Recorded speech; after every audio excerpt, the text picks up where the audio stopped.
అందరికీ ముందుగా నమస్కారం. నా పేరు గిరి జనసేన, బోడుపల్లి జనసేన పార్టీ. కాంగ్రెస్ పార్టీ గెలిచి 3 సంవత్సరాలు దాటుతుంది. అయ్యా పొన్నం ప్రభాకర్ గారు, మీరు ఇచ్చిన హామీలు 420 హామీలు, ఫ్రీ బస్సు తప్ప, ఒక ఉచిత కరెంట్ తప్ప మిగతా అయినా ఒక్కటైనా నెరవేర్చారా? అది ప్రజలకు చెప్పాల్సిన అవసరం ఉన్నది. తులం బంగారం అన్నారు. తులం బంగారం ఎవరికైనా ఇచ్చారా? ఎక్కడ మీ తులం బంగారం? పెంచిన పింఛన్లు ఎక్కడ?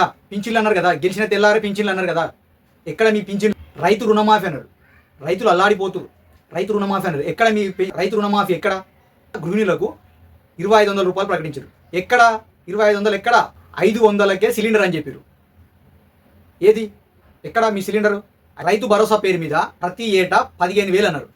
ఎక్కడ? ఎవరికి ఇచ్చిరు? ఏ రైతుకి ఇచ్చిరు? ఏది మీ పాలన? ఎక్కడుంది? ఏ రైతుకి ఇచ్చిరు? వ్యవసాయ కూలీలకు 12,000 అని ప్రకటించారు. ఎక్కడిచ్చిరు? ఎవరికైనా ఇచ్చిరా? ఏ రైతుకైనా, ఒక్క రైతుకైనా చెంది రైతు ఉన్నాడా? లేడు. మీరు ఇవ్వలేదు. వరి పంటకు బోనస్గా 500 రూపాయలు ప్రకటించారు. అదైనా ఇచ్చిరా? ఇవన్నీ మీరు ఇచ్చిన పథకాలన్నీ గాలికి వదిలేసి పవన్ కళ్యాణ్ మీద పడిపోవడం. అది మనకు తెలిసినది ఒకటే. 3 సంవత్సరాలు దాటుతుంది. మనం చేసిన పని ఏమైనా ఉందా? ఒక చెరువు తోవడం తప్ప ఏమైనా ఉందా? ఎక్కడ ల్యాండ్ దొరికితే అక్కడ కబ్జా పెట్టుడు, జనాలను హింసించుడు, ఇది తప్ప మనకి ఏది తెలియదు. పవన్ కళ్యాణ్ గారు తెలంగాణ ప్రజలకు, తెలంగాణ వాళ్లకు క్షమాపణ చెప్పాలట. ఎందుకు క్షమాపణ చెప్పాలి పవన్ కళ్యాణ్ గారు? మీరు చెప్పాలి తెలంగాణ ప్రజలకు, అయ్యా మేము 420 పథకాలు హామీ ఇచ్చినాము, మా వల్ల కావట్లేదు అని మీరు తెలంగాణ ప్రజలకు క్షమాపణ చెప్పాలి.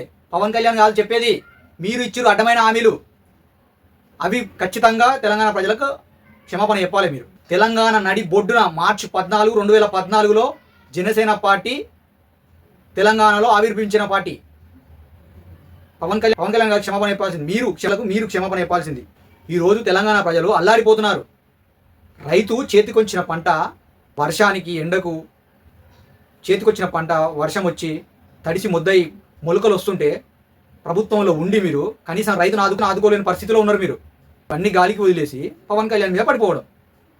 మీరు ఇలానే చేసుకుంటూ పోతే కనీసం డిపాజిట్లు కూడా రావు నెక్స్ట్ ఎలక్షన్లో. జై హింద్.